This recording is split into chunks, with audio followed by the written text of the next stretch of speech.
Hey guys, my name is Jeff Gibson. I'm with True Covenant Ministry. And, before we get started on this video, I just want to make an admission. I've been fighting with God for the last 2 months. Over the last 20 years, the Father has taken me on a journey, revealing things to me over the last 20 years and doing a deep, deep study of Scripture.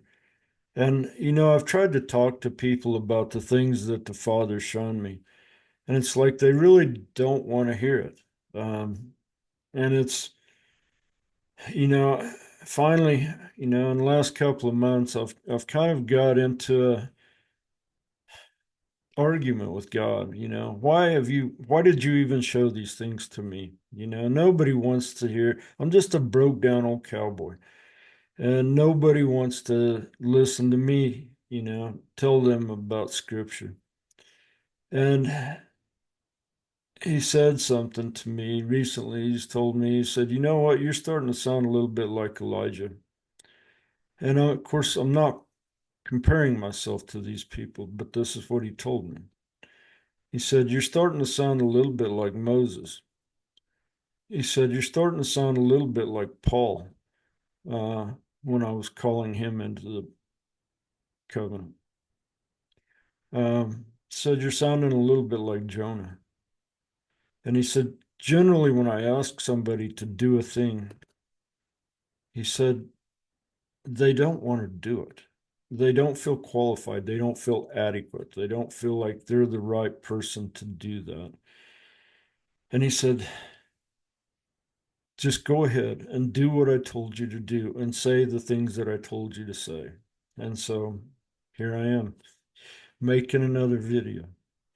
Um, so let's get started. Okay, so here we go. We're going to make another teaching video. All right. We're going to talk about a mystery, Paul says. Behold, I show you a mystery. Okay. Blindness in part has come upon Israel until the fullness of the Gentiles come in. Uh, let's let's dig into that a little bit. We're going to talk about a mystery that is the most prophesied event in our Bibles.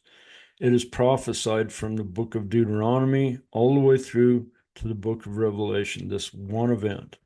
It is the most prophesied event in Scripture. Uh, it is prophesied by Moses. It is prophesied by Isaiah over and over and over and over and over. It is prophesied by Jeremiah over and over and over and over and over. It is prophesied by Ezekiel over and over and over and over. It is prophesied by Hosea. It's prophesied by Daniel. It is prophesied by Joel. It's prophesied by Amos. It's prophesied by Zechariah, Malachi, Micah, and many others. It is, I believe, the most prophesied event in Scripture. And it is about a specific group of people at a specific point in time. Okay. It is about uh, actually two different groups of people. One will be a remnant of the house of Judah, one will be a remnant of the house of Israel. Uh, I tell you over and over and over, you must understand the difference between the house of Judah that we know today as the Jewish people and the house of Israel, who were the northern 10 tribes. Uh, and after the Civil War became known as the house of Israel in the north. You got Issachar, Gad, Naphtali, Simeon, Dan, Manasseh, Ephraim, and on and on. The 10 northern tribes became known as the house of Israel.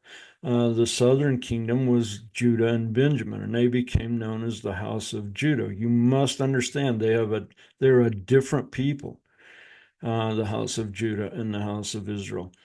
They have a different history and they have a different destiny.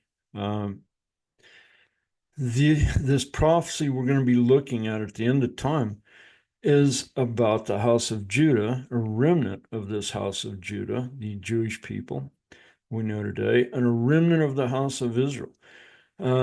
We need to understand that the house of Israel 2,700 years ago was conquered by the Assyrian kingdom, came in, conquered these 10 northern tribes, removed them. God said that he would scatter them from Assyria to all of the Gentiles. They would become the Gentiles. He said that he would scatter them to all of the nations. They would become all of the nations. Okay, sometimes these people are called Joshua. Sometimes they're called Ephraim. Why? Well, because of the blessing given to Abraham. Abraham was blessed with the sand of the sea, stars in heaven, a multitude of nations blessing, father of many nations. He passed that blessing to his son Isaac. Isaac passed that blessing to his son Jacob. Jacob passed that blessing not to any of his 12 sons. We hear that. We take it up in Genesis 48, 8, 10 in there. He does not pass that blessing to any of his sons. He passes it to Joseph's youngest son, Ephraim. And he puts his right hand on Ephraim's head and begins to give him this blessing. And Joseph said, not so. He said, Manasseh is the older. He should get the right hand blessing. And Jacob said, truly Manasseh will be a great nation, but Ephraim will be the multitude of nations, the stars in heaven, the sand of the sea. And so, because that blessing went from Jacob through the line of Joseph to Ephraim, they became the multitude of nations, the stars in heaven, the sand of the sea. When the 10 tribes were given their inheritance in the north, and they split off and became the house of Israel, the northern kingdom. They became known, even before they were carried away, they became known by the name Ephraim, that multitude of nations. And when they were carried off into captivity, and God said, I'm going to scatter you, you will become the Gentiles. You will become the nations. That was truly the fulfillment of the blessing to Abraham, that he would be the father of many nations. So the house of Israel is sometimes called Joseph because that split went through Joseph to his son Ephraim, and sometimes it's called Ephraim. Okay. Uh, these are the mysteries. Uh, you know,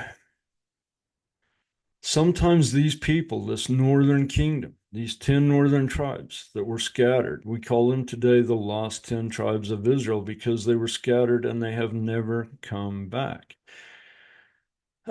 They were scattered, they became the Gentiles. But the prophecy is that at the end of time, that these people will come back, and the way that they will come back will be in an exodus, a greater exodus, a second exodus. Okay, so these are the people involved. The house of Judah and the house of Israel must understand the difference. When does this happen? Every prophet is saying the exact same thing, that it will happen in that day. When we see in that day, almost always in that day means in that day of Jacob's trouble, in that day of affliction, in that day of God's wrath, in that day of fire, right? Peter is talking about, the world it was overflowed with a flood, but the world is reserved for a day of fire. This is that day. In that day, this happens. This event, this most prophesied event in our Bible happens at that time. Every prophet says so. Okay. So we know the who, and now we know the when. Now let's take a look at what it actually says, and let's get into this thing.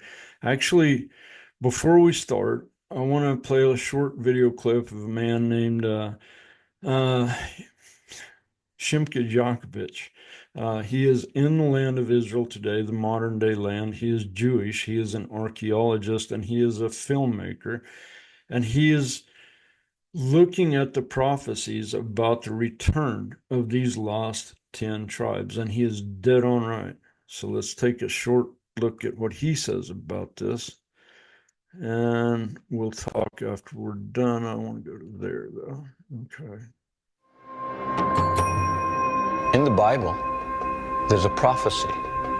And that prophecy says that in the end of time, all these people that were exiled, that we call the lost tribes of Israel, will get up and come back to Israel.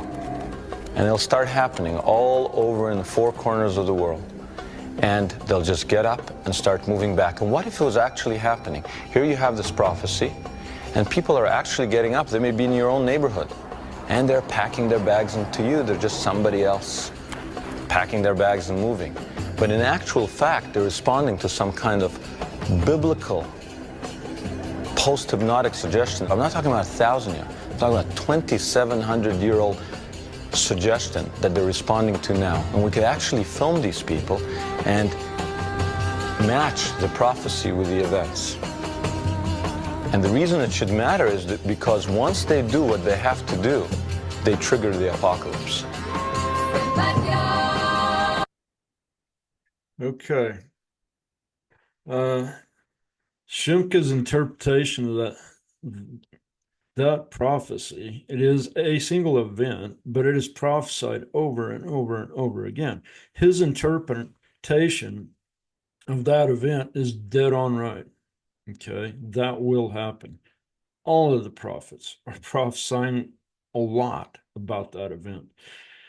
How can it be that the most prophesied event in our Bible about the Gentiles at the end of time,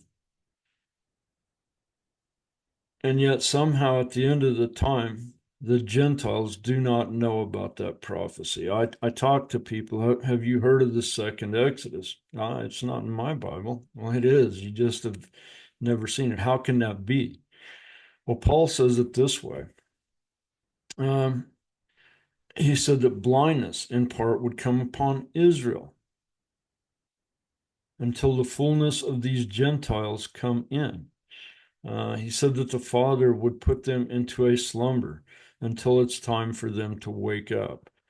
The prophets say it a little bit different. The prophets say that the Father will put scales over their eyes and scales over their ears so that they cannot see and they cannot hear. But at the end of time, the scales will fall off of a remnant of these Gentiles.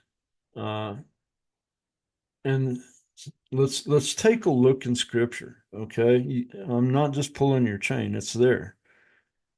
Let's go to Isaiah 11.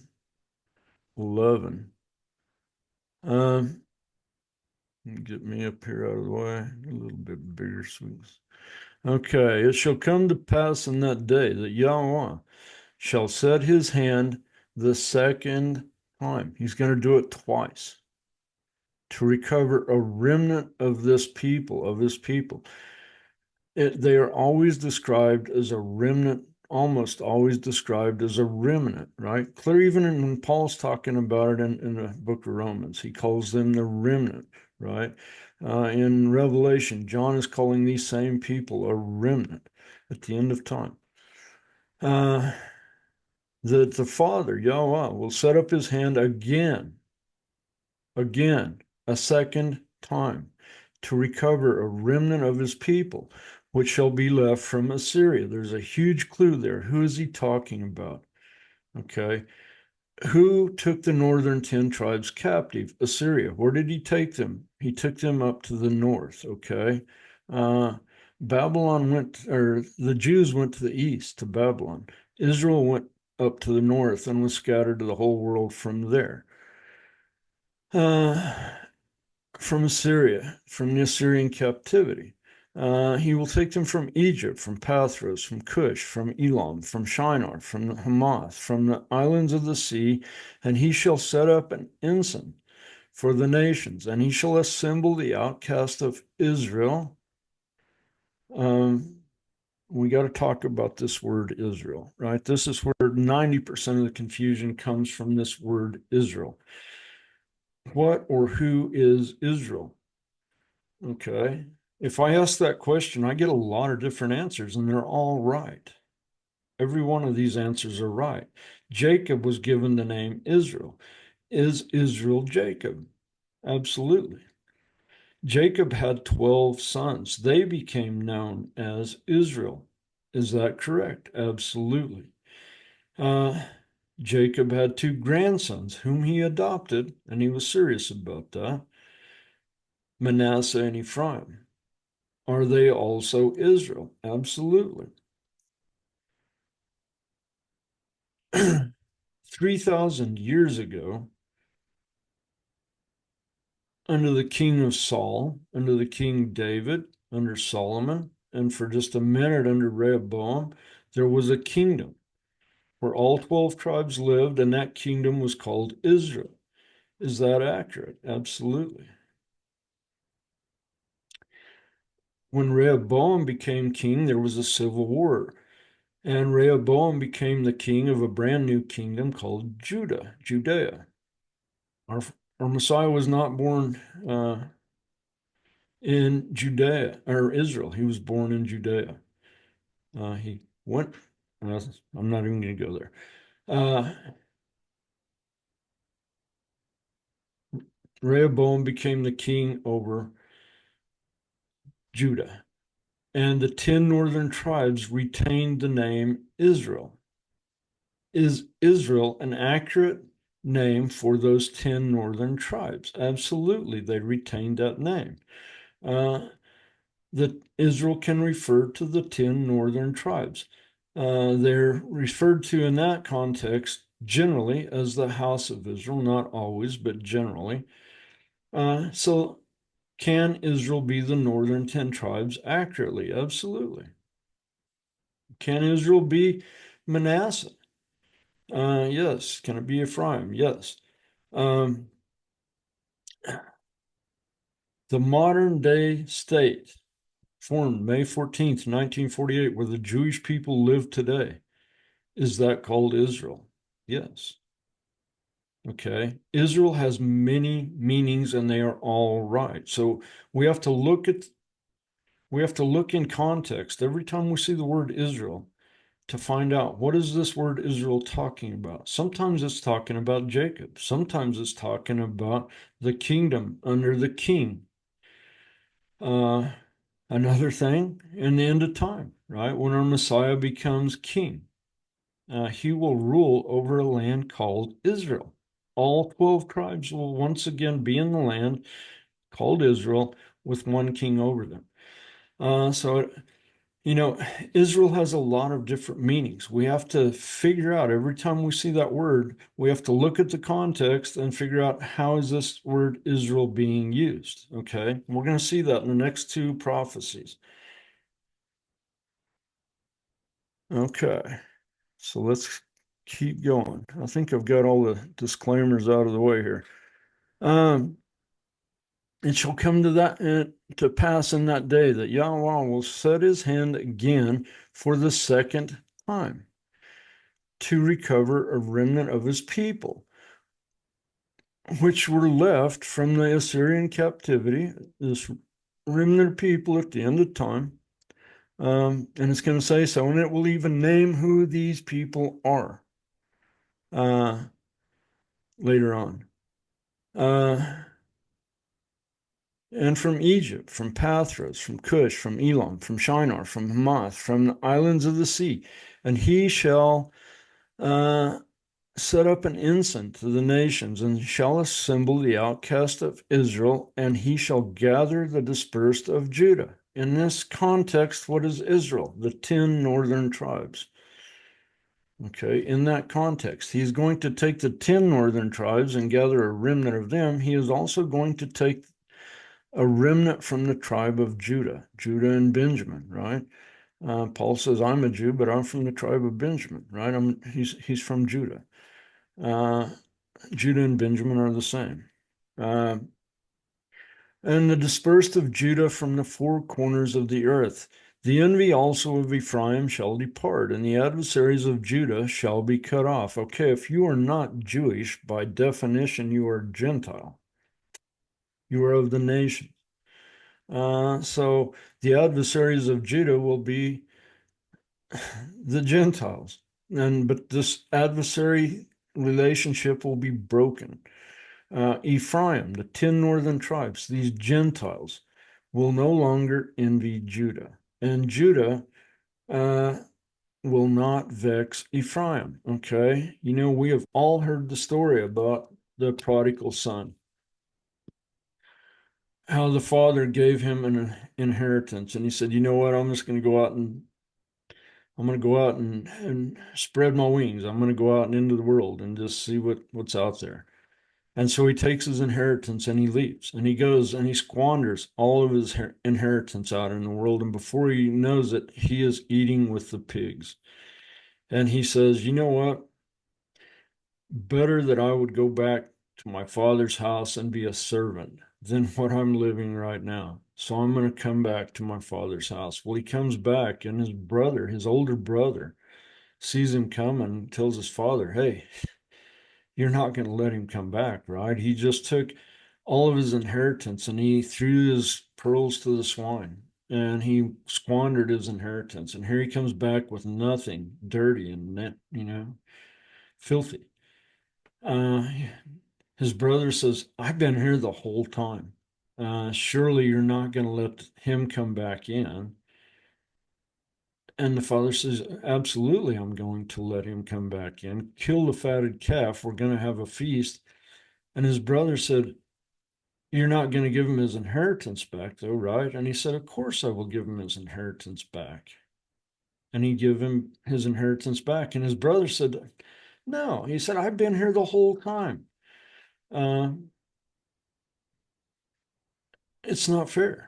But the father said, suffer it to be so. That's the way it's going to be. We are the prodigal son. We, Gentiles, the house of Israel, that were scattered to the nations, we squandered our inheritance. We're the ones coming back and saying, we want to come back. And Judah's saying, that's not fair. I've been with you the whole time. Here come these people and they've squandered their inheritance. We are the prodigal son. Okay. Uh, we'll see that over and over and over play out. Okay, let's keep going because Isaiah names who these people are. Let's see. Actually, Jeremiah is going to name them. But they shall fly upon the shoulders of the Philistines toward the west. Okay, so what's going to happen? Okay, no longer will Judah vex Ephraim, the Gentiles, and no longer will the Gentiles envy the Jews, Judah. And we also probably should talk about this animosity between the Jews and the Gentiles. This house of it predates the Messiah by 700 years. It's not just a Messiah thing. The house of Israel plotted against the house of Judah with the Assyrian king to destroy the house of Judah. Well, it backfired. And the Assyrian king he did not take the house of Judah captive. He ended up taking the house of Israel captive. So it backfired. But still to this day, many hardcore Jewish rabbis and such, they're still salty about that 2,700 years later. And not only that, but the history of the house of Israel, who became the Gentiles. We have betrayed the house of Judah over and over and over and over the last 2,700 years. And of course, Judah is going to be hesitant to let us come back in. I mean, how do we provoke Judah to jealousy? By coming back as the prodigal son. Okay. Okay, so let's see what happens here in this second time, this second greater Exodus. But they shall fly upon the shoulders of the Philistine toward the west. They shall spoil them of the east together. They shall lay their hand upon Edom and Moab on the east side of the Jordan, and the children of Ammon shall obey them. When all these people come back, the land will not hold him. It will have to be expanded. Okay. Yahweh told Moses, everywhere you go, draw your footprint on a rock, and everywhere your foot toucheth will be mine. And so all throughout Iraq, Iran, Saudi Arabia, they find these footprints um, that Moses was told to draw on the rocks, and they find them all throughout the desert. And so the land will have to be expanded at the end of time to hold everybody, it says. And Yahweh shall utterly destroy the tongue of the Egyptian sea. This has not happened yet. This is a future prophecy, and it will happen in that day of affliction, in that day of Jacob's trouble, in that day of this second Exodus. And with his mighty wind shall he shake his hand over the river. Now, what river could he possibly be talking about in Egypt? The Nile. Okay, so what is he going to do to the Nile in this Exodus? He shall smite this river, Nile River, and it shall become 7 streams, so that men may go over dry shod. They will walk across it without getting wet. Okay, and there shall be a highway for this remnant of people that he's going to do for a second time. Which shall be left of the Assyrian captivity at the end of time in that day, like as it was to Israel. Okay, wait a minute. How do we define Israel? Let's look at the context. Like as it was to Israel in the day that he came up out of the land of Egypt. What does Israel mean there? The descendants of Jacob. Okay, who were the ones who came out of Egypt? The descendants of Jacob. And were they Israel? Yes, that is an accurate definition of the descendants of Jacob, including Manasseh and Ephraim, and all of those who sojourned with them at that point, right? Okay. Like as it was in the day. So he's saying this is going to be like when I brought the descendants of Jacob out of Egypt. This is going to be an event like that one. I'm going to do this for a second time. Okay. People say, oh, there is no greater Exodus. There is no second Exodus. Take that one up with the Father, because he says there will be. He says it will be just like the first one, only bigger, only grander, only greater. It will be in that day of affliction, and I will take a remnant from the house of Judah, and I will take a remnant from the house of Israel that are scattered to all of these nations where I scattered them, and I will bring them back in an exodus just like the one where I brought the descendants of Jacob out of Egypt. For a second time, I'm going to do this.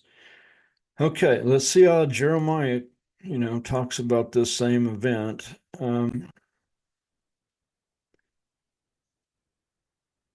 Okay, Jeremiah. Where do I go? 16. And we're going to start out in verse 14.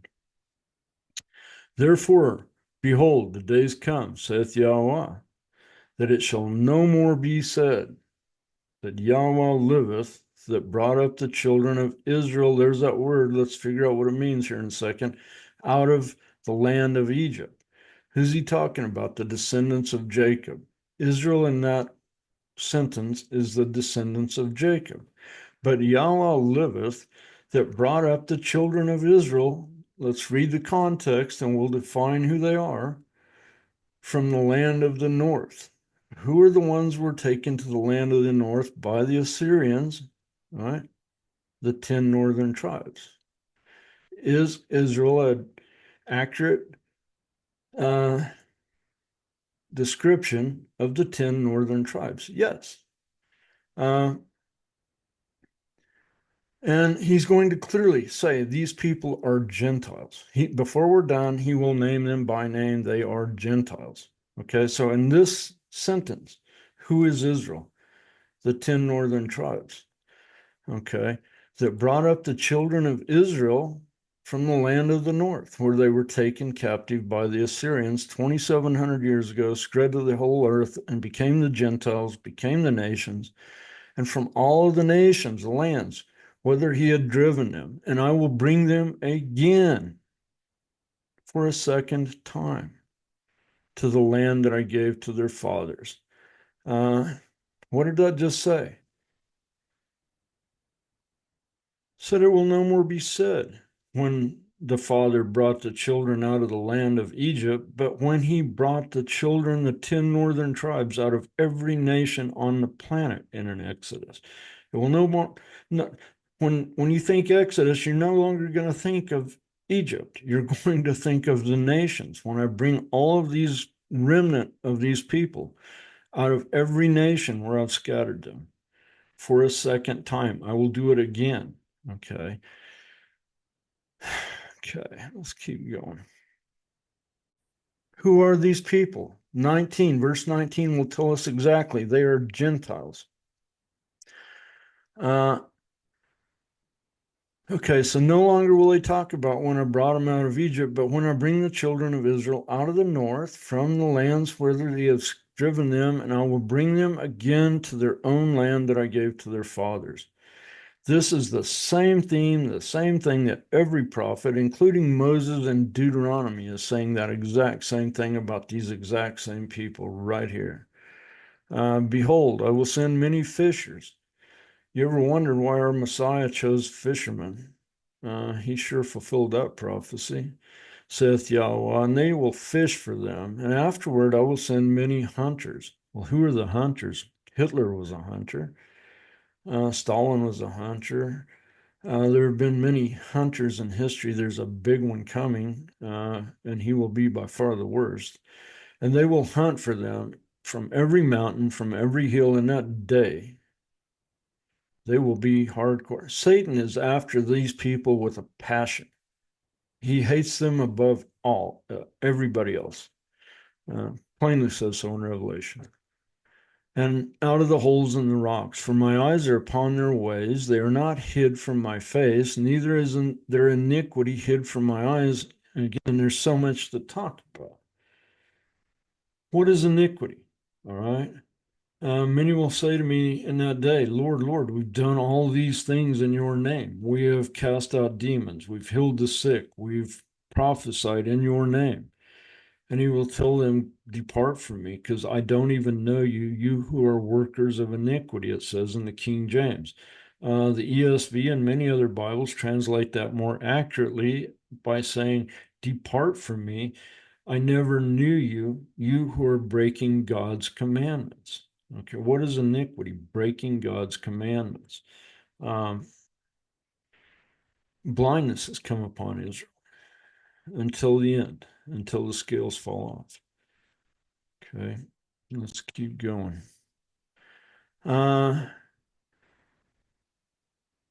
Neither is there breaking my commandments hidden from my eyes. And at first I will recompense their powerlessness, their breaking my commandments, and their sin double. What is sin? 1 John 3:4 says, transgression of the Torah is sin, for sin is transgression of the Torah. Okay. And I will recompense their breaking my commandments and their transgression of my Torah. I will recompense them double, because they have defiled my land. They have filled my inheritance with the carcass of their detestable and abominable things. Oh, Yahweh, here it is. Who are these people that he's talking about? That no longer will it be said that I live, that brought up the children out of the land of Egypt, but I live because I brought these children out of every nation on the planet. Who are these people? Oh, Yahweh, my strength and my fortress. And when does it happen? My refuge in that day of affliction. Okay, this is when it happens. The Gentiles. Who does it happen to? Who are these remnant of people? The Gentiles. And what are they doing? They're coming unto him from the ends of the earth. For a second time I will gather these people and bring them back to the land.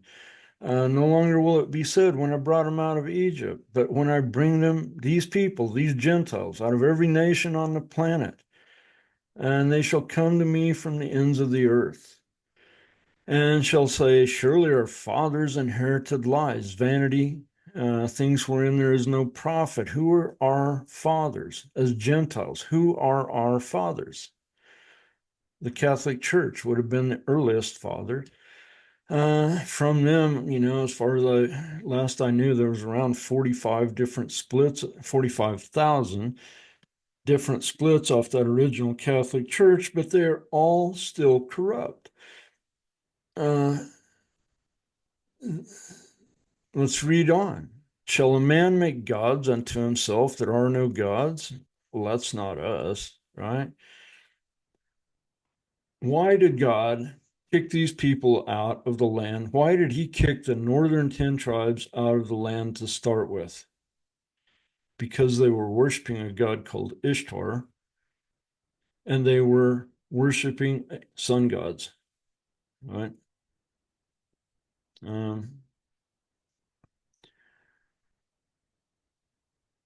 We are still 2,700 years later worshiping those two gods, right? The birthday of the sun god is the winter solstice, somewhere between December 21st and December 29th. When the Julian calendar came out, they picked a day in the middle and said, okay, it's going to be December the 25th. That'll be the birthday of the sun god. When Constantine said, all of Rome now, we're all Christian, it's no longer going to be the birthday of the sun god. It's now going to be the birthday of our Messiah. Okay. Prior to that, Jeremiah talks about this, Jeremiah 10. They would go out, the workmen would go out and they would chop down a tree in the forest and they would come home and prop it up in their windows on this day, in the winter solstice, the shortest day of the year. And they would take an evergreen tree that would stay green and they would prop it up in their window and waiting for the sun to return, the birth of the sun. After the winter solstice, each day becomes longer. The sun is reborn. And Jeremiah says they would decorate it with gold and silver. We are still doing that today. Ishtar is no different, right? We send our kids out every year to chase Ishtar eggs. Shall a god make God, or shall men make gods that are no gods? Absolutely. We've Our two holiest days of the year are holy days to pagan gods in the church today. We have not learned anything in 2,700 years, but God says at the end of time, you will keep my feasts, right? My Sabbaths. Uh, the scales will fall off your eyes at the end of time. Blindness in part has happened to Israel till the fullness of the Gentiles come in, and then they can see. At the end of time, they will see the truth. Okay, we have made gods that are no gods. You know, get my eyes back on. Okay. Um, these people, these Gentiles, will come to thee from the ends of the earth. In an Exodus, it says, no longer are they going to talk about the first one when I brought them out of Egypt, but when I bring these Gentiles out of every nation on the planet, and they shall come to thee from the ends of the earth, and shall say, surely our fathers have inherited lies and vanity, things wherein there is no profit. There is no profit in an Easter bunny, and there is no profit in Santa Claus. We're propping a green tree in our window every winter solstice to remember the rebirth of the sun. And all the other customs that go along with it are just as pagan. What does it say in Deuteronomy? Was it 12:18? I think. Do not worship me the way that the pagans worship their gods and say somehow you are doing it to me because it is an abomination in my sight and do not do it. People say, well, that's not what Christmas means to me. He didn't say he cared why you did it. He said, don't do it because it's an abomination in my sight. An abomination is a very strong word. Okay. Therefore, behold, I will this one time, I'm going to cause them to know with a mighty hand and an outstretched arm. I'm getting them backwards. With fury poured out. This one time, I'm going to. I will cause them to know my hand and my might, and they shall know that my name is, and this is the final thing we need to talk about here, that my name is the Lord. You know, there's a word removed from our Bible 6,832 times, and that is the name of God, our God. We know the name Baal, we know the name Saturn, we know the name Mithra, we know Jupiter, we know all of these pagan gods, Ishtar, we know their names. The only name of a God we don't know is our own because we're blind. His name was removed 6,832 times, I believe. If I were Satan and I wanted to distance the people from their God, the first thing I would do is take away his name from them. And he's been very successful at that. And he's replaced it with the name Lord. Many will come to me in that day saying, Lord, Lord. And he said, I don't even know you. Right? They've done a pretty good job with our Messiah's name too, right? We know for a fact, unquestionably, without error, his name was Joshua. Okay, end of story. Uh, what is Donald Trump's name in Chinese? Donald Trump. What is Vladimir Putin's name in English? Vladimir Putin. What is Kim Jong Un's name in English? Kim Jong Un. What is President Xi's name in English? President Xi. Names do not change in the translation. How can you go from the name Yahshua to Isis in the Greek? Truly, if you want to know the English translation of the name Yahshua, uh, you would look at somebody else with that name that we know today in the name, excuse me, in the English.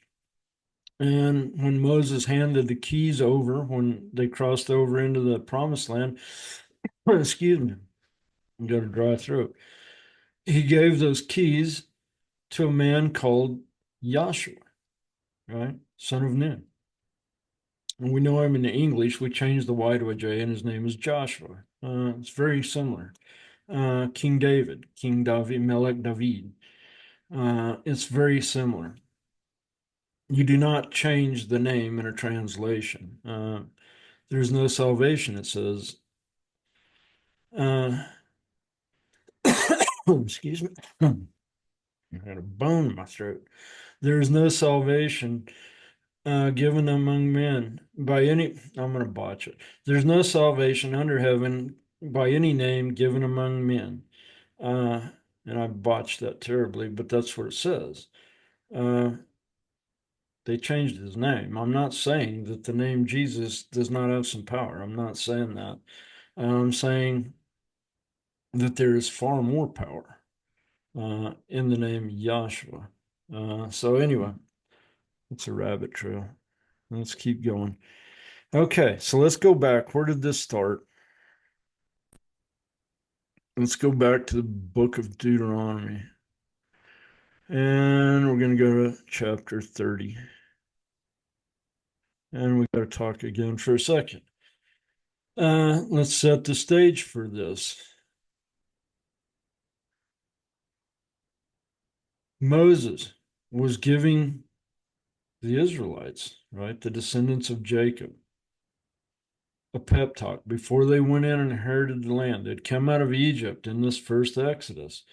And he's telling them before you go into the land. Okay, Moses does not go into the land with them. He dies without ever setting foot into the land. But he's giving them a pep talk right before they go in. So what does he do? He goes completely through the Torah with them again. And he said, if you do these things, you will be blessed. You will be blessed in the city. You will be blessed in the country. You will be blessed coming in. You will be blessed going out. But if you do not do these things, cursed shall you be. You will be cursed in the city. You will be cursed in the country. You will be cursed coming in, and you will be cursed coming out. Um, I set before you this day, he said, life and death, blessing and curse. Choose life. Keep my instructions, that it may go well for you. And then Moses goes on to tell them, okay, you guys are going to go in. You're going to do pretty good for a minute. But then you're going to whore with other gods. And the Father is going to kick you out. But then in the end of time, in that day, he's going to call these instructions back to your mind. And you are going to again do them. Let's take that up in chapter 30. And who are these people? Okay. That are being prophesied to in Deuteronomy by Moses. And was Moses a prophet? I think it's Deuteronomy 18 that says, I'm going to send a prophet among you like unto Moses. Was Moses a prophet? Yes. And this prophet you must listen to. He will be like unto Moses, but he will also be like unto me, the Father says. Who is that? Who is that prophet? That's our Messiah. Okay. But was Moses a prophet? 100% he was. And here's a huge prophecy. This is 3,500-year-old prophecy to the Gentiles at the end of time. And I'll prove it. It shall come to pass when all these things are come upon thee, the blessing and the curse. Keep these instructions, you'll be blessed. Break them, I'm going to curse you, which I have set before you. Set before you life and death, blessing and curse. And thou shalt call them to mind among all of the nations, whether Yahweh has scattered thee.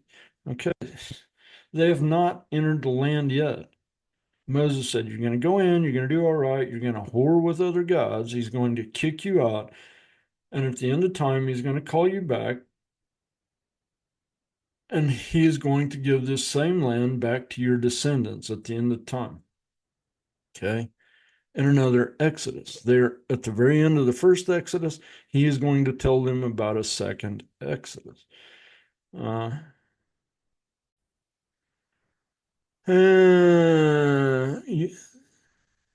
And you shall call them to mind these instructions among all of the nations, whether Yahweh has scattered you.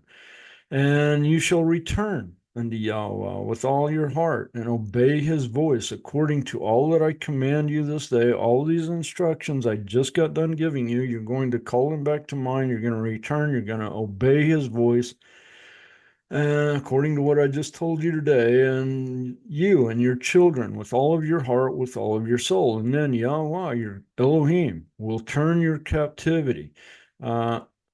Almost every time we talk about this group of people, there's a reference to our captivity, and we'll talk about that down the line.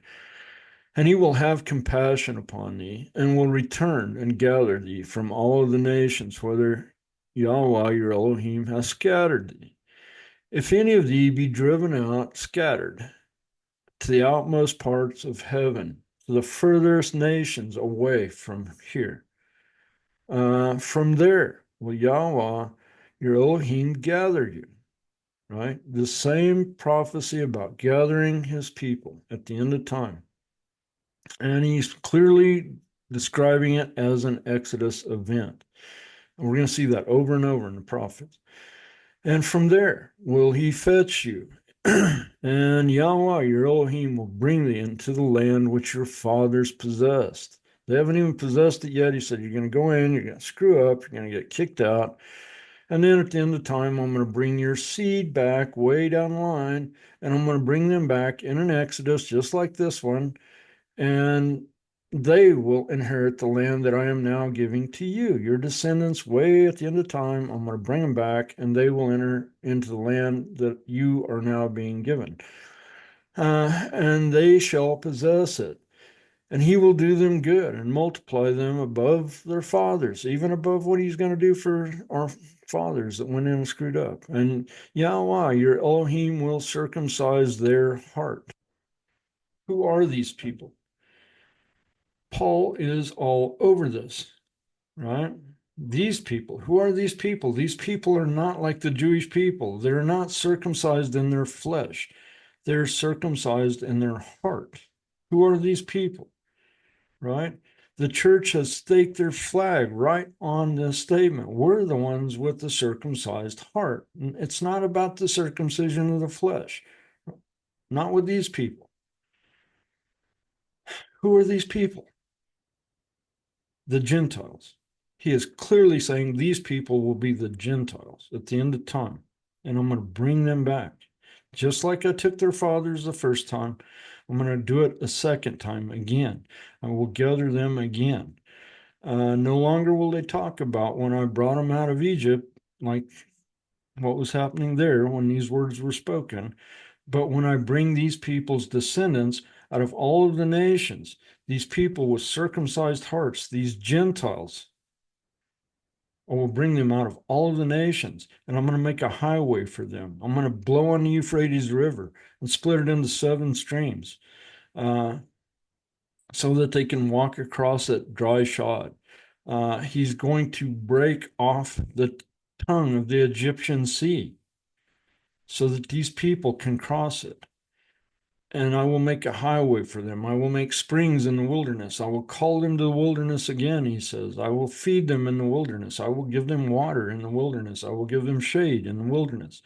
I will be with them in the wilderness, he's going to say. I will be the one leading them again in the wilderness. He is being very literal about this. Who is he talking about here? Same ones being spoke about in Jeremiah. They're Gentiles with a circumcised heart. Okay. And Yahweh will circumcise their heart and the heart of their seed, and they to love Yahweh, their Elohim, with all their heart, with all their soul, and that they may livest. Why would they be living? I set before you today life and death, blessing and curse. Choose life. If you will keep my instructions, it leads to life.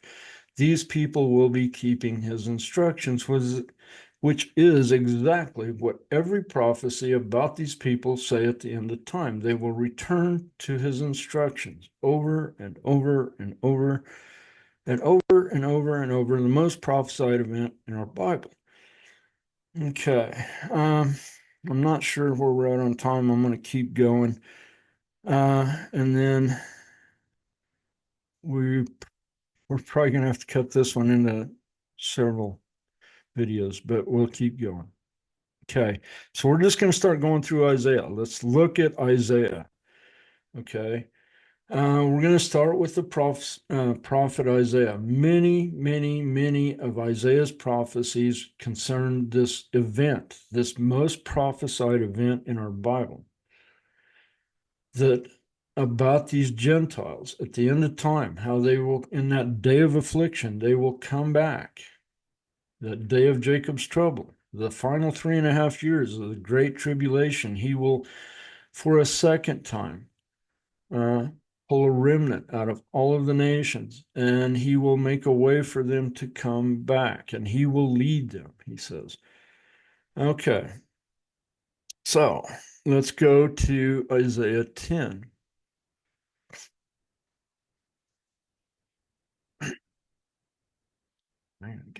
Drink of coffee. All right, Isaiah 10. Here we go. We're going to keep going. Okay, Isaiah 10, and we're going to start in 20 and 22. Okay, what is this? A remnant of Israel. This is the same theme that goes through all of the prophets. Paul is talking about this in the book of Romans. John is talking about this in the book of Revelation. This remnant of people, of Israel, right? Define Israel. Let's define it, okay? How are we going to define this remnant? What is Israel who will return? Let's define that word because it has many meanings. It shall come to pass in that day.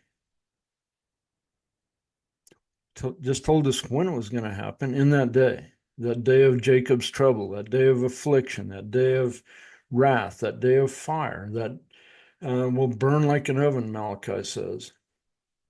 In that day, the remnant of Israel. So let's define Israel. Such as are escaped of the house of Jacob shall no more again stay upon him that smote them. They're not going to stay in the nation where they've been scattered, but they will stay upon Yahweh, the Holy One of Israel, in truth. That is a direct truth is always defined as the Torah, in truth. The book of Psalms defines that word truth as Torah. The remnant, always a remnant. He's not bringing the whole house of Israel back, not all 8 billion of us. He's going to take a remnant. I kind of let the cat out of the bag on who Israel was there, but he's not bringing all the Gentiles back. Only a remnant shall return, even the remnant of Jacob unto the mighty Elohim. For thy people Israel, he's going to name them, be as the sand of the sea. Who are those guys? Well, let's see. Let's track it down. The sand of the sea blessing is given to Abraham. It's given to Isaac. It's given to Jacob, who does not give it to any of his sons. It goes through the line of Joseph to Ephraim, who became the 10 northern tribes became known as Ephraim, that multitude of nations who were scattered to the Assyrian Empire.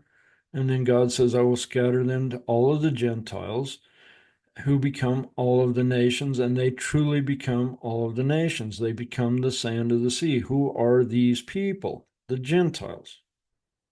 We have just defined who Israel is in this context. Okay? They're the sand of the sea guys, right? The multitude of nation guys. Though thy people, Paul is quoting this in Romans, right? The sand of the sea, right? It was at 1027, I believe. He's quoting this. He's quoting Hosea. He's quoting Isaiah, both. For though thy people be as the sand of the sea, yet a remnant of them shall return, and the consumption decreed shall overflow with righteousness. What consumption?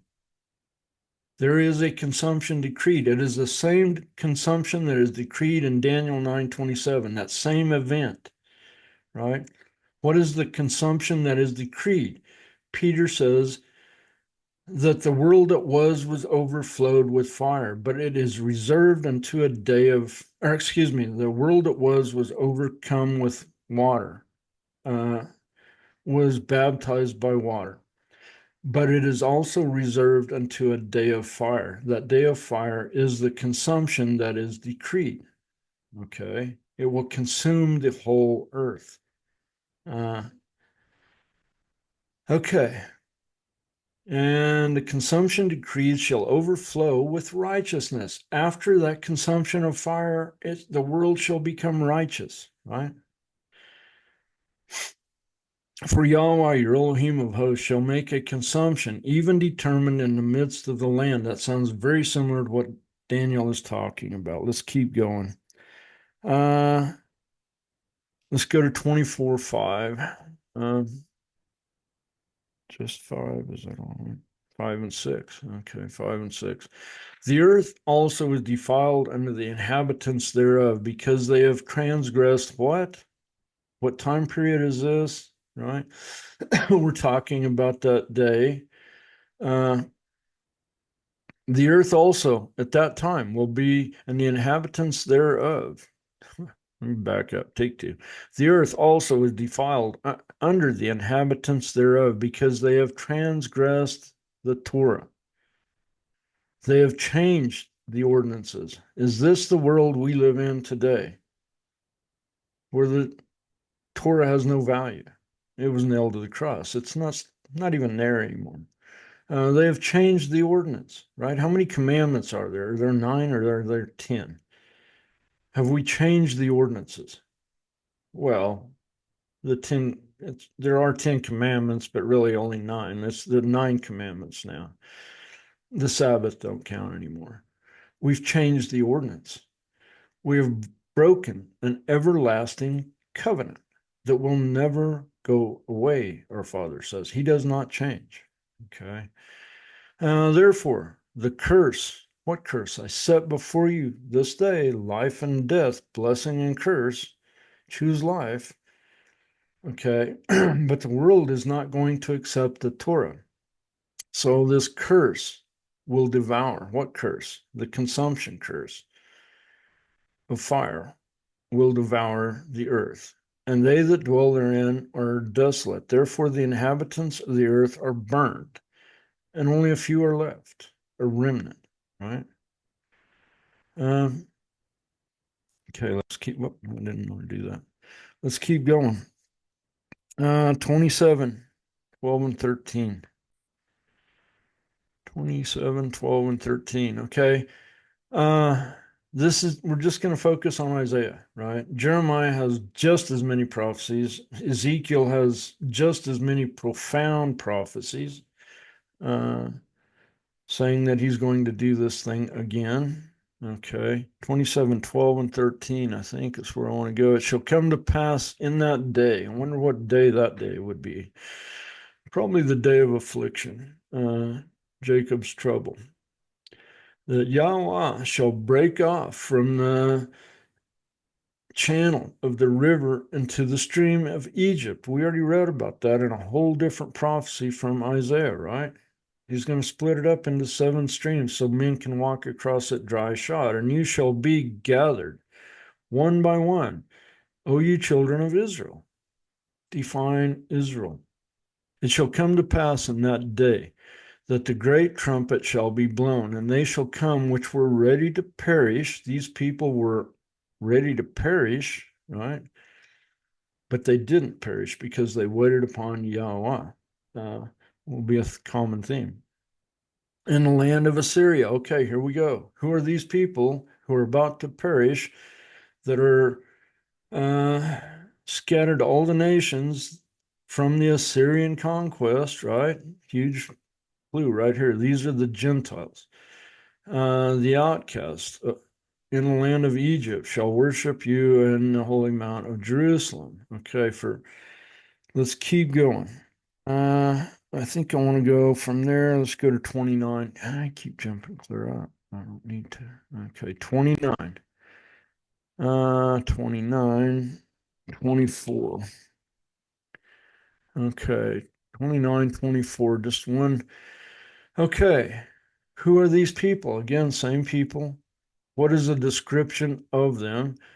They also are the ones that erred in spirit, shall come to an understanding. Blindness in part shall come upon these people, Israel, until the fullness of the Gentiles come in, and then the scales will fall off their eyes at the end of time in this day. And some of them will see with new eyes, and some of them will hear with new ears. And they that erred in spirit shall come to understanding. They that murmured, rebelled against, what are they rebelling against? The Torah, shall learn doctrine. All right. Exactly what it said in Deuteronomy, that in the end of time, they're going to remember these instructions, and I'm going to bring them back. These people will have a circumcised heart, and I will bring them back from all the nations where they're scattered. Over and over and over, it's going to be like a broken record that these people will remember the Torah. He will pull them out of all the nations where he scattered them in this time of fire and wrath, tribulation, and they shall learn new doctrine that their fathers did not know. Okay, at the end of time. Okay, let's keep going. Let's go to 35, 1 through 10. Okay, this is going to start sounding very familiar over and over and over. 1 through 10. In the wilderness. Where did they go the first time around? In the wilderness. The ransom shall return. Who are the ransomed? Who paid the ransom for us, by the way? Who are the redeemed? Uh, you know, can I be redeemed if I have not been deemed once worthy, right? My fathers were deemed worthy one time, and then they screwed up and they got scattered all the land. This house of Israel was scattered and they had to be redeemed by somebody. I remember our Messiah talking about, I have not come to redeem except for the lost sheep of the house of Israel.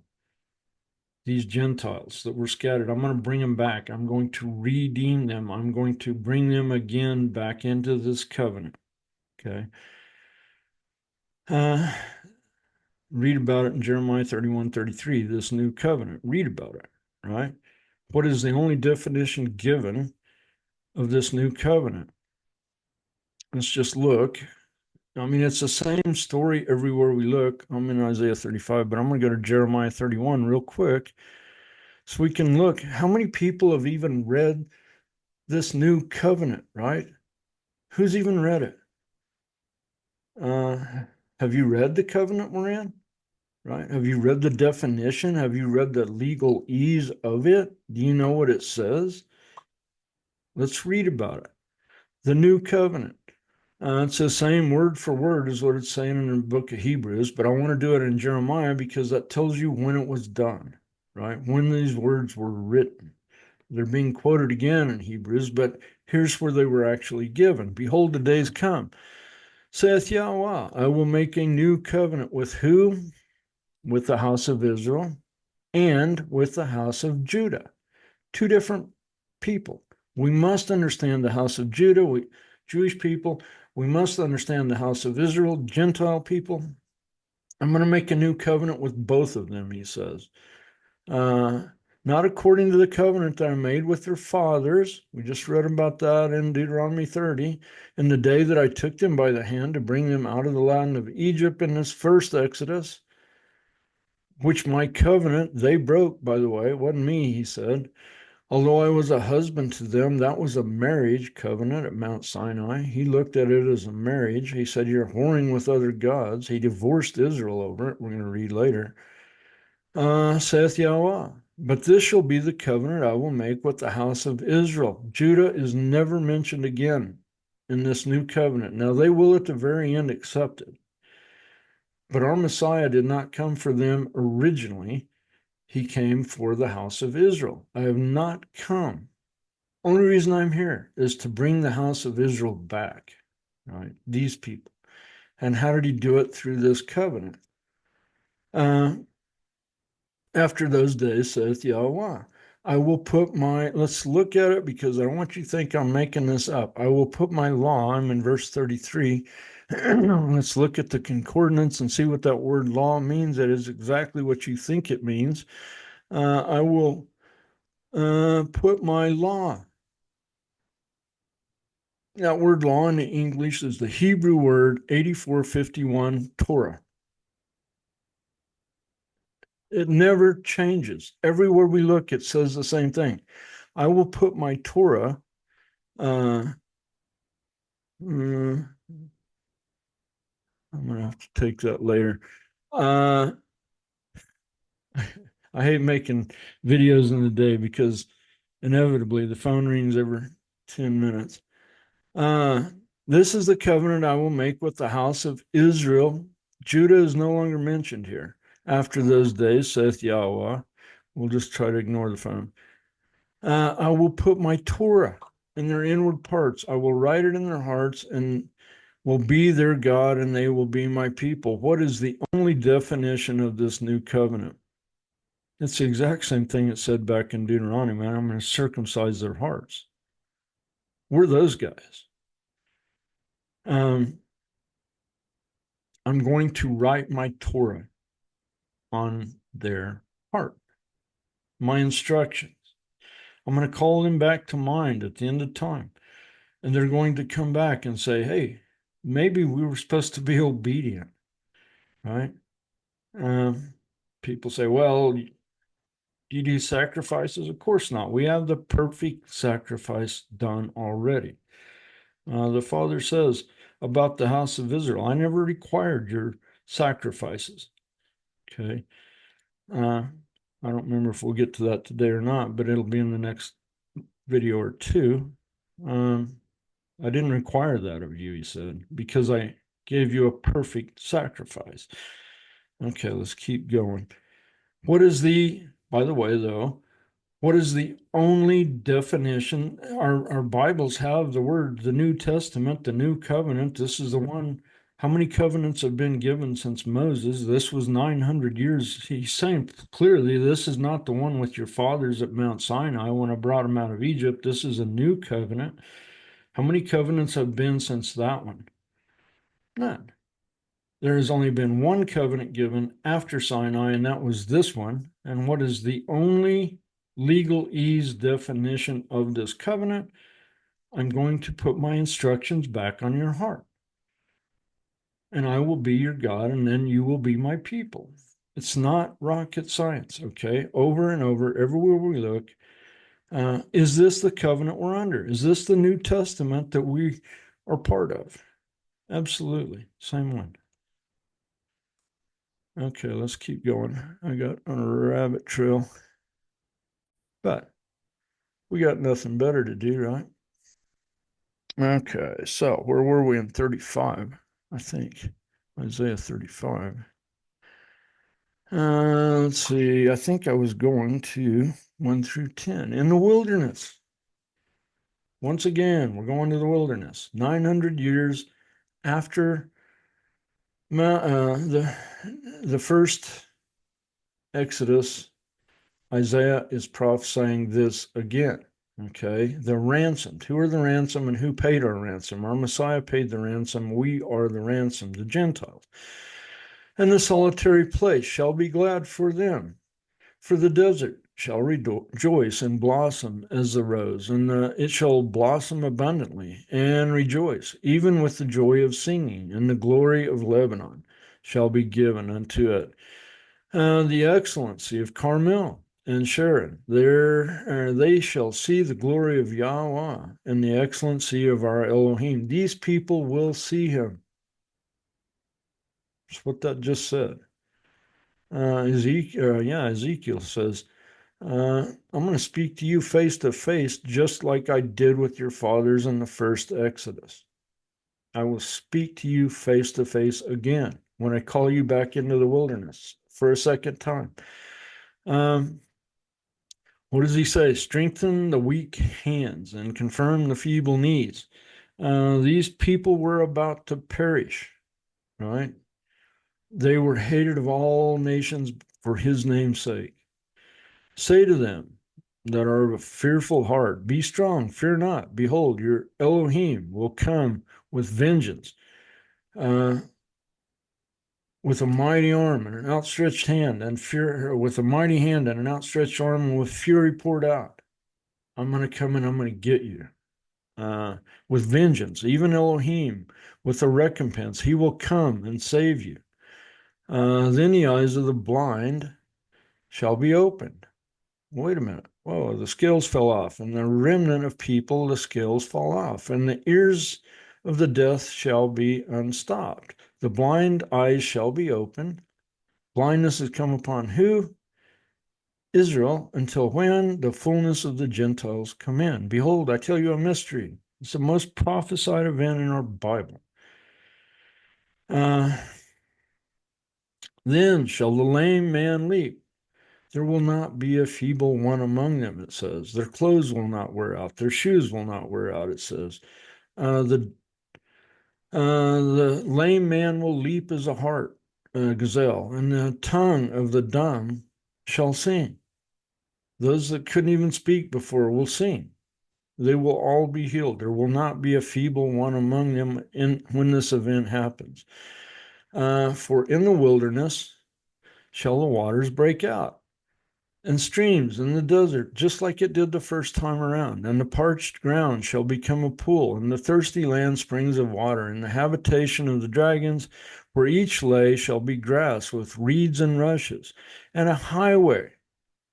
They keep describing it like a highway. He's going to make a highway for us, an easy way. He will bring us by the waters. He will bring us through the waters.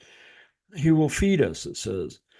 Uh, and a highway shall be there, a way, and it shall be called the way of holiness. But the unclean, what is the definition of uncleanliness? You have broken Torah. Somehow, some way, you are unclean because you've broken Torah. But the unclean shall not pass over it. All right. It shall be for those, the wayfaring men. I'm really curious. Let's see what that says. Fairly long space. I should have looked that up before, but I'm really curious what the wayfaring man definition is. It's going to have something to do with those that are keeping Torah. I guarantee you, if I look it up, I'm not going to do it now. Though fools shall not err therein, they will not err. What is the definition of error? Breaking God's instructions. Fools will not break God's instruction therein. No lion shall be there, nor any ravenous beast shall go up therein. It shall not be found there, but the redeemed. Who are the redeemed? Shall walk there. I'm redeemed. We're redeemed. Who redeemed us? Our Messiah. We're the ones with the circumcised heart, right? We're making that claim. The redeemed people will walk on this highway. Are you redeemed? Are you going to be on this highway? I hope you are. Okay, let's keep going. The ransomed of Yahweh shall return and come to Zion with songs and everlasting joy upon their heads. They shall come and obtain joy and gladness, and sorrow and sighing shall flee away. I can assure you, after the 3.5 years that the world goes through, there will be sorrow and there will be sighing and there will be sadness. And over, he says, I'm going to wipe the tears from your eyes.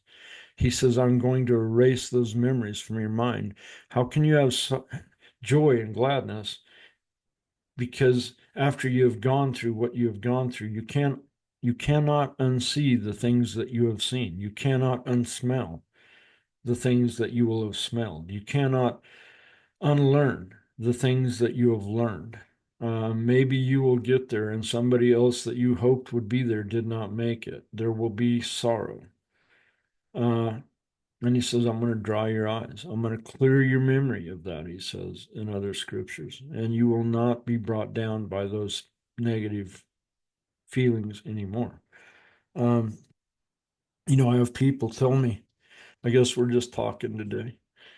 I have people tell me, well, I had this loved one and they're gone. But I know they're up in heaven. They're looking down on me and they're watching, they saw me do this. No, they didn't. To look down upon us now would be sorrow. They may have memories of us, but they are not watching us because it would be painful for them to watch. They have been taken out of this corruption. So anyway, let's keep going. All right, this is the most prophesied event in our Bible. I don't know how many teachings it's going to take to go through just parts of the prophecies about it. It's going to take a few. Okay, let's go. I think we're going to 40 next. 40, verse 10 and 11. 10. Behold, Yahweh will come with a strong hand. His arm shall rule and shall rule for him. Behold, the reward of his is with him and his work before him. He shall feed his flock like a shepherd. He shall gather the lambs with his arm, with a mighty arm hand and a stretched out arm, and with fury poured back, he's going to bring them back. Like a shepherd, he shall gather the lambs with his arm and carry. Who are the lambs? Who are the sheep? In his bosom. They shall gently, and he shall gently lead those that are with young. Who measured the waters and hollowed in the hollow of his hand and metered out the heaven with the span and comprehended the dust of the earth and measured it and weighed it and the mountains and the scales and the hills and the balance. Uh, you know, over and over and over, it's going to be talking about who can tell you these things before they happen. Only I. He said, Buddha can't tell you this stuff before it happens. Allah cannot tell you these things before they happen. Where are the Hindu gods? Let them tell you about what's going to happen. Let Ishtar tell you. Let Mithra tell you. None of them can tell you these things before they happen. Only I. And so we know these are prophecies because he's saying this over and over. I'm telling you these things before they happen so that you will know that I am the only true God. No other God can tell you these things before they happen. Is this a prophecy? Well, he's telling us these things before it happens. Clearly it's prophecy. Clearly it happens in that day. And, people, I don't, it's not, take it up with the Father because he says it will happen. And I can assure you, these prophets are not wrong. If they're wrong about one thing, rip those prophets out of your book. You don't need to read them anymore. Tear out Moses, the first 5 books. If that isn't true and accurate, tear it out. If Isaiah is not telling you the truth, tear that out of your book. And Jeremiah, do the same. If he's not telling you the truth, if Ezekiel's not telling you the truth, if Hosea is not telling you the truth, if Malachi, Daniel, Amos, Joel, pretty soon you're going to have a pretty small book. It'll be a lot quicker to read it, but it won't be accurate. Okay, 41, 9 through 14. Okay, thou whom I have taken from the ends of the earth, this is prophecy, and called thee from the chief men thereof, and said unto thee, thou art my servant, I have chosen you. All right, and not cast you away. Fear not. Let me get out of that. Okay, I'm on 10. Fear not thou, for I am with thee. Be not dismayed. He said these people were about to be persecuted. Their knees were feeble and weak. They were afraid. And he said, I'm going to come and I'm going to save you. I'm going to gather you, and none will harm you. Do not, fear not, for I am with thee. Do you think that the first time around that those Israelites coming out of Egypt, were they just wandering aimlessly on their own through the desert? No, he was with them. He led them by a pillar of smoke and a pillar of fire. For I am your Elohim. I will strengthen you. Yeah, I will help you. I will uphold you with the right hand of my righteousness.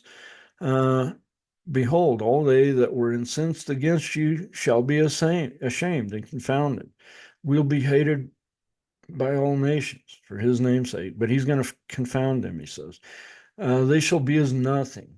They that strive with thee shall perish. Not you, but the ones that are striving against you, they're going to perish.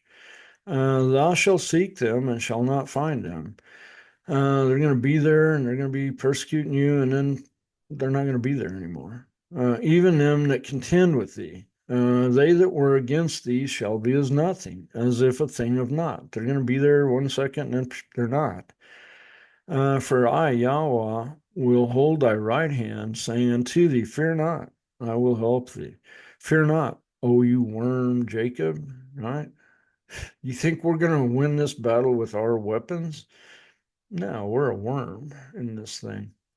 Fear not, O you worm Jacob, and you men of Israel. I will help thee, saith Yahweh, and thy Redeemer. Who is our Redeemer? Our Messiah? Who's going to be there? I will help you. Who is it? Our Redeemer, saith Yahweh. Actually, in this place, it's probably Yahshua, the Holy One of Israel. Behold, I will make thee a new sharp threshing instrument having teeth that shall thresh the mountains and beat them small and shall make the hills of chaff. Okay, let's keep going. Let's go on down to 18 and 20. I will open the rivers, right? Just like he did on the Nile, right? Where he opened the rivers and turned it into 7 streams in high places. Actually, here he's saying, I'm going to make rivers in high places and fountains in the midst of the valleys. I will make the wilderness a pool of water. I'm going to give you water again in the wilderness, and the dry land springs of water. I will plant in the wilderness the cedar and the shitah tree and the myrtle and the oil tree. I will set them in the desert a fir tree and a pine. Well, that's not stuff you normally find in the desert, right? Some of these trees don't grow in the desert. Why is he going to put them there? And the box tree together, that they may see them and know and consider. Wait a minute, these trees don't all grow here. They might consider and understand together that the hand of Yahweh hath done this. The Holy One of Yasharel hath created it for shade for them in the desert. Okay, let's keep going. 42:16. Okay. And I will bring the blind by a way that they knew not. These blind who all of a sudden now they see. And he's going to bring them by a way that they knew not. I will lead them, just like in the first Exodus. He says, I will lead them in paths that they have not known. I will make darkness light before them, crooked, straight things. Well, wait a minute. There's a mountain in the way. It's gone. I'm going to make it easy. I'm going to make a straight way. I'm going to make a highway for you. These things will I do unto them, and I will not forsake them. And let's keep going. 43:16 through 19. Thus saith Yahweh, which make a way in the sea. Is this the first time around? No, he said, I'm going to do a new thing, a second time around. I'm going to again do this again. I'm going to make a way in the sea and a path in the mighty waters, not just the Red Sea. He's talking about the oceans. How are you going to get back from Australia to the land? You got to cross an ocean. And he says, I'm going to make a path in the mighty waters. Which bringeth forth chariot and horse and army and the power, and they shall lie down together. All those who are chasing us again, he's going to make them lie down, just like the first time around with Pharaoh's army. They shall lie down together, and they shall not rise. They are extinct. They are quenched as tow. How far do I want to go? Through 19. Remember you not the former things. This is not the first Exodus. Neither consider that Exodus of old. I'm going to do a new thing, he says. This is a second time. No longer are they going to talk about the first time when I brought them out of Egypt anymore. This is a new thing. Remember not the former Exodus, neither consider that old Exodus. Behold, I will do a new thing. This is not the old one. Now it shall spring forth, and you shall know it. I will even make a way in the wilderness, not the one that I brought the descendants of Jacob out of Egypt on. This is a new one. Don't think about the old one when you read this. I will do a new thing. It will spring forth, and you shall know it. I will even make a way in the wilderness again, and the rivers in the desert. And see how far I want to go here. 19. In the desert. Okay, let's jump up to verse 25. I, even I, am he that blotteth out your transgressions. Who did that for us? Our Messiah. Who's saying this? I am he that blotted out your transgression for my own sake, and I will remember your sins, and I will not remember your sins. Put me in remembrance. Let us plead together, declare thou, that thou may be justified. Your first father sinned. What's it saying? He went into the land in the first Exodus, the first fathers. They went in, they sinned. And thy teachers have transgressed against me. Clear to this day, our teachers are transgressing against him. They're teaching us. Oh, the Torah is done away with. They're transgressing against him. Let's keep going. We're getting close to the end here.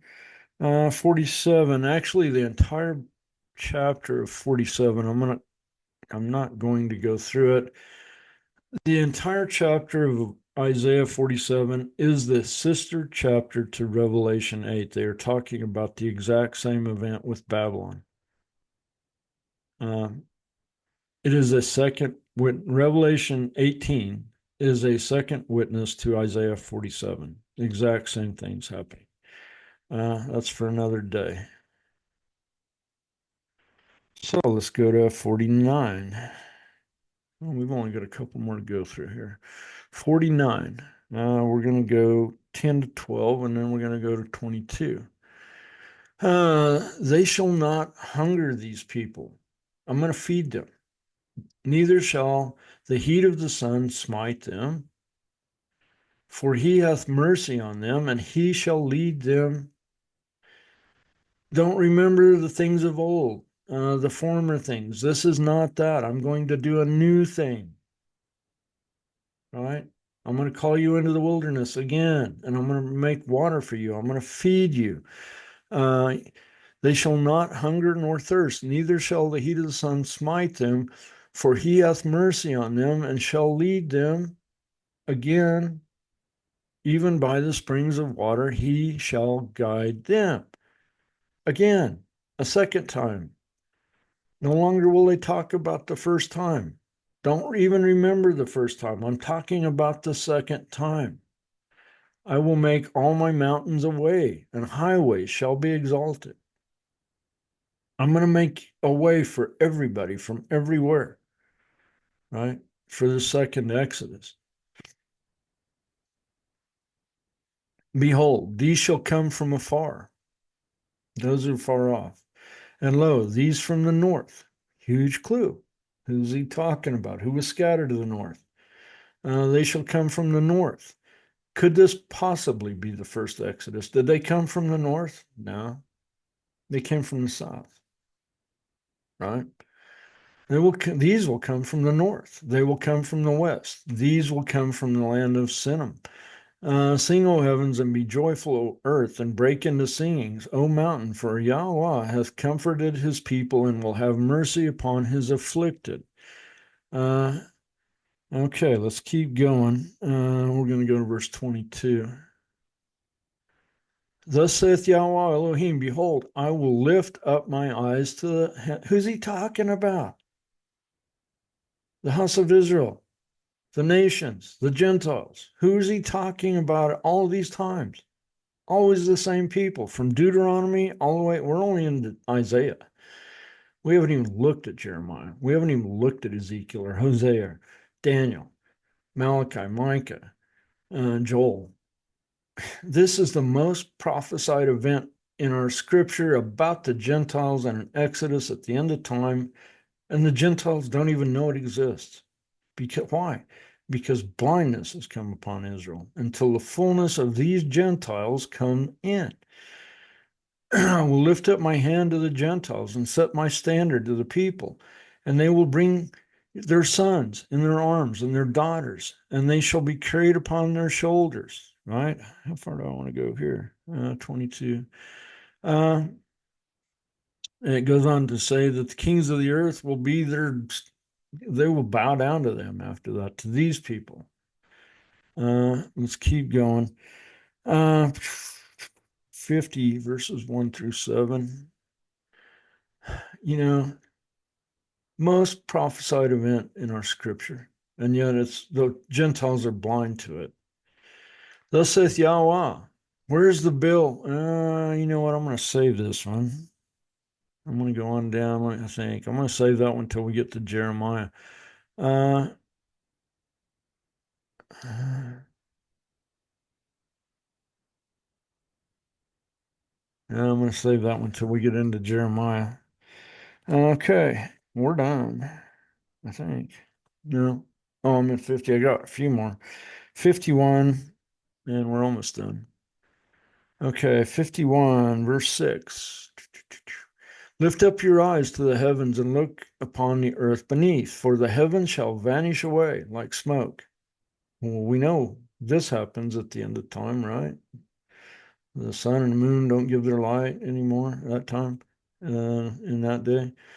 And the heavens shall vanish away like smoke. The earth shall wax old like a garment, and they that dwell therein shall die in like manner. But my salvation shall be forever, and my righteousness shall not be abolished. Hearken unto me, you that know righteousness. What is the definition of righteousness? The people whose heart is in my Torah. Who are these people? The ones with the circumcised heart, the one who are in this new covenant in Jeremiah 31, whose only definition is that he will write his Torah upon their heart, that same new covenant that is in the second half of our Bible, the New Testament. Are you in that covenant? Has he written this Torah upon your heart yet? Fear you not the reproach of men, neither you be afraid of their revilings. Okay, let's jump up to 11. Therefore, the redeemed. Who is the redeemer and who are the redeemed? Talking to the Gentiles of Yahweh shall return. Gentiles, and come with singing to Zion, and everlasting joy shall be on their heads, and they shall obtain gladness and joy. And again it says, and sorrow and mourning shall flee away from them. He goes on to say, he will erase it from their memory. Okay. All right. So we've only gotten through Isaiah, talking about these Gentiles, clearly Gentiles. 100%. These are Gentiles. They're the nations. They're the house of Israel. At the end of time, we know when it happens, in that day, over and over and over in that day. And they are returning from Deuteronomy all the way through now, all the way through all of the prophecies in Isaiah about these people. I'm going to bring these instructions back to your mind, he says in Deuteronomy. I'm going to circumcise your heart, and then I'm going to bring you back from every land that I've scattered you. Isaiah, every prophecy about this are Gentiles who are remembering the Torah. They're blind to it until the scales fall off and their ears and their eyes, and then the blind see. Uh, you know, I want to end it with this. You know, I had a gentleman I was arguing with, wasn't arguing, we were debating. And I was talking to him about the Torah, and he said, "You're not telling me the Torah is greater than our Messiah, right?" And I said, No, no. The Torah is our Messiah that became flesh and dwelt among men. It's the same. He is the Torah. He is the instructions. He is the one who said that the Torah will never go away. And as long as there is a heaven and earth, the Torah will not go away, not one jot, not one tittle. And if there's any question what he meant by that, he said that if you break even the least of these instructions and teach other men to do so, you will be least in the kingdom of heaven. I do not want to be least in the kingdom of heaven. When the kingdom of heaven comes down, we know that there are still heathens on the earth. It says plainly that they will look upon his elect. These heathens will and know that this elect are his chosen ones. They are his elect, that they are. I don't want to be the least in that kingdom at all. The heathens in that kingdom are the least, and I certainly don't want to be those. But yet, if any man keeps even the least of these instructions and teaches others to do so, he will be the greatest in the kingdom of heaven. You know, it's the same everywhere we look. But I want to conclude with this, and then we're going to shut it down. I don't know how many videos this is going to turn into just this far, but we'll see. Okay, here we go. Jesus, if you do not renounce your words, we will have no choice but to follow the law of Moses.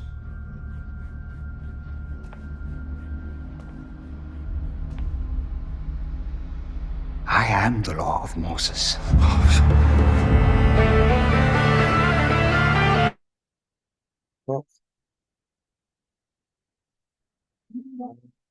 Take two, come on. Okay, now let's get out of there. I never get tired of watching that. I don't know that much about that series. I haven't watched that much of it, but I've seen that clip and they nailed it. Our Messiah was the Torah that became flesh. He was the law of Moses that became flesh and dwelt among men. Was he Matthew, Mark, Luke, John, Acts, all of it? Absolutely, but they had not been written when that happened. In that scene, he'd gone to the temple and he was reading the scroll of Isaiah, reminding them that, oh yeah, this you forgot about it, but uh, this is a jubilee year. It's the acceptable year of my Father. It's time to set the captives free. He was telling them, you don't even know what year it is, but it's a jubilee, and I'm here to tell you it's a jubilee. And then it led from there to him speaking something outside of he was sitting in the seat of Moses, which meant he had to stay on exactly what was written, but he deferred from that. And then this rabbi gets up and said, how dare you say something that you have not cleared with me? You're sitting in the seat of Moses. How dare you say something that is not written for you to be read from the seat of Moses? You've deferred from what should have been done. And he said, you don't think you're greater than the law of Moses, do you? And our Messiah said, I am the law of Moses. All right. It's everywhere we look. But anyway, guys, I'm going to shut it down. This is the most prophesied event in our Bible, and yet the Gentiles are totally oblivious to it, don't even know it exists. There are many, many, many. We're just talking about Jeremiah or Isaiah. Ezekiel is plainly saying there's another Exodus. Jeremiah is plainly saying over and over and over, both of them are saying over and over, there is a second Exodus. There is a greater Exodus. It will be bigger than the one before. The Gentiles will be blind to it until it actually happens, which is where we find ourselves today, but it's being revealed. These prophets are not wrong about any of this. Moses was not wrong about any of this. At the end of time, the Father will circumcise the heart of a people. We know who Paul said those people are. We know the church has made their claim, that's us. And he's going to call to remembrance all those instructions. And then he's going to call them from all the lands where he scattered them. Over and over and over, we read the same words in Isaiah. Over and over and over, next time we'll read the same words in Jeremiah. Over and over and over, we're going to read the same words from Ezekiel. And then over and over and over, we're going to read the other prophets saying the exact same thing. We can see it in the book of Matthew. We can see it in the book of Luke. We can see it in the book of Romans. Paul is specifically talking about this same remnant of Israel who blindness has come upon them. Romans 10, Romans 11. In fact, the entire book of Romans, who in the world do you think Paul's, the entire book of Romans, who are these people who had a foreknowledge of the Father, right? And then they turned to idols. Was that the Romans, do you suppose he's talking about? I don't think so. Was that the Assyrians? No. Was that the Persians? No. They didn't have a foreknowledge of the Father. Was that, I don't know, the Canaanites, the Philistines? I suppose it was Egypt. He's talking about the house of Israel. And from Romans 1 all the way through to Romans 16, that all Paul is doing is telling these people, he says, I'm talking to you who know the law. And he said, these people, not only are they coming back, they are predestined to come back. Behold, I'm telling you a mystery. that these people who are like the sand of the sea, we know who those people are. The nations, the Gentiles. They're not circumcised in the flesh like the Jews. We know who he's talking about. These people who, knowing in Romans 1, I think 31, knowing that by doing the things that they did, that they are worthy of death. I set before you life and death, blessing and curse. They did it anyway, and they encouraged others to do it, it says. We find ourselves in pretty similar situations still today. But all the way through, the entire book of Romans was nothing more than Paul telling over and over, he says, I'm speaking to you who know the Torah. I'm talking to you Jews. You say they can't come back. You Jews are telling me they can't come back. They're irredeemable. And he said, we've done exactly the same things, right? And we're going to find that out in Jeremiah. Judah did even worse things than Israel did. And Paul's reminding them of that all through the book of Romans. Are we somehow better than they? No, we're not. So anyway, it says the same thing everywhere. But anyway, that remnant of Israel that Paul's talking about in Romans 11 is the same remnant of Israel that Isaiah is talking about. It's the same remnant of Israel that Moses is talking about in Deuteronomy. It's the same remnant of Israel being spoken about in Jeremiah, Ezekiel, all the other prophets. So anyway, guys, I hope this has been a blessing somehow to you. And I hope some way this old broke down cowboy maybe can show you something that you've never seen. Maybe like the most prophesied event in our Bible that the vast majority of people don't even know exist, even though it's about them. So anyway, guys, we love you. Be blessed. Talk to you next time.